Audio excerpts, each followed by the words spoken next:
Pag mahilig kayo sa long ride tapos rider yung gamit nyo, natapos na yung ride nyo, pustahan, parang binugbog yung katawan nyo.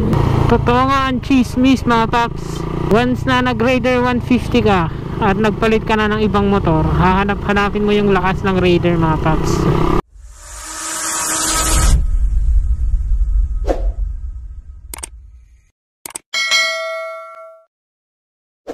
Yo, what is up mga paps?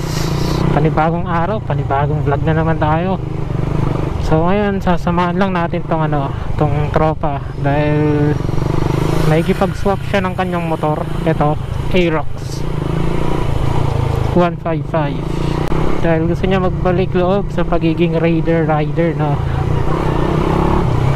So punta kami ng Bulacan ngayon para i-check yung unit na makakaswap niya. So yun mga paps, punta kami ngayon sa Bulacan dahil taga dun yung yung Raider na makakaswap na itong Aerox. Pero check lang muna namin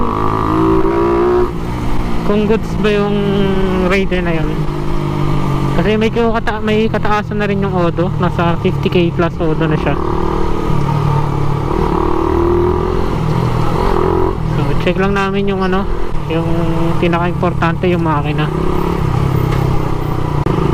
So actually itong itong Aerox user na to, itong angkas na to dating naka Raider FI yan. Kasi Raider car pala yung pinakauna niyang motor,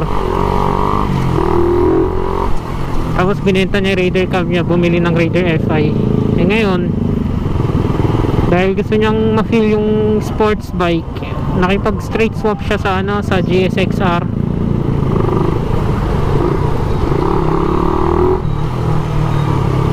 Tapos gusto niya ulit ibalik sa Raider FI dahil bumiyahe siya ng mga paps Bicol gamit yung sports bike na yun, yung GSXR 150. Ngalay daw siya pagbalik kaya sinukuha niya, gusto niya ulit bumalik ng Raider FI, kaso wala na siyang makitang maka straight swap na Raider FI. Dahil yung ibang mga naka Raider FI ngayon gusto kung gusto man makipag-swap sa mga motor, gusto nila yung mga scooter na.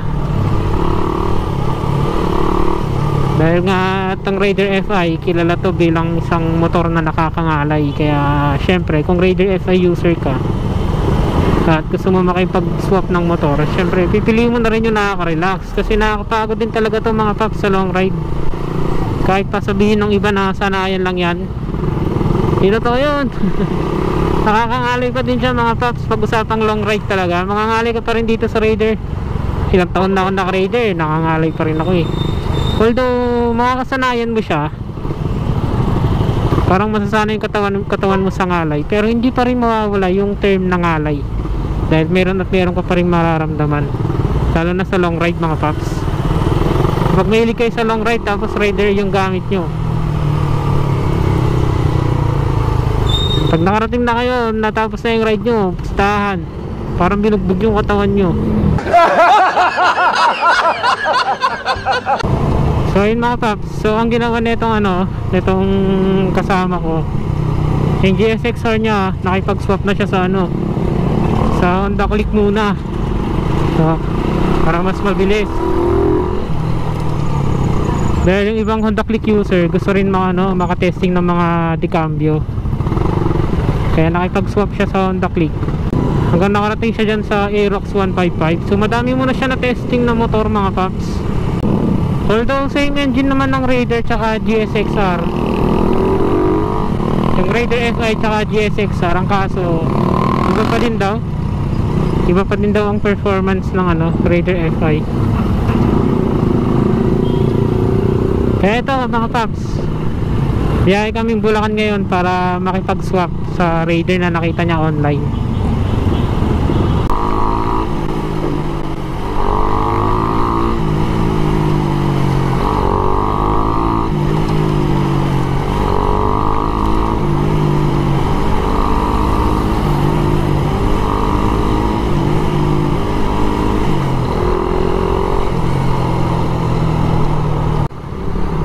Totoo nga ang chismis mga paps. Kung dati kang Raider 150 user, babalik at babalik ka, hahanap-hanapin mo yung lakas ng Raider FI. So mga paps, feeling ko nasa Bulacan na kami dahil wala nang speed limit.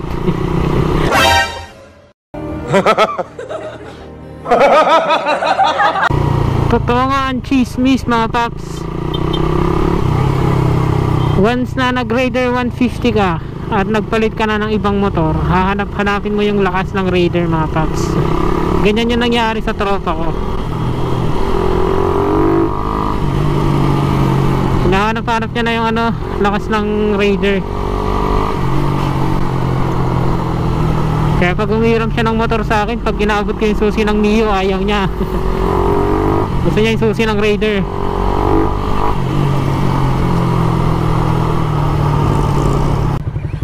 Yun mga paps, andito na kami dahil matino kaming rider. Ano, no parking, fine 500. So lipad na lang tayo kaysa masita pa tayo dahil matino tayo ngayong araw lang.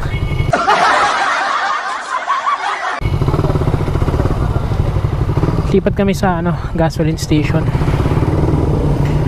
So antay lang namin mga paps yung Raider na makakaswap nito, tapos check din namin yung unit. So update ako mamaya kung tuloy yung kanilang swap.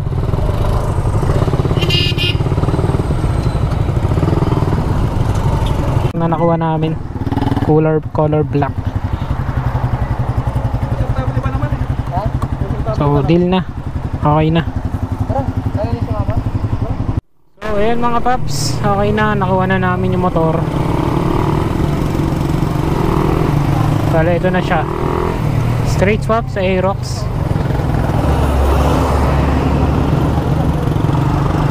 Aerox na version 1. So bali pa uwi na kami, pabalik na kami ngayon ng Manila.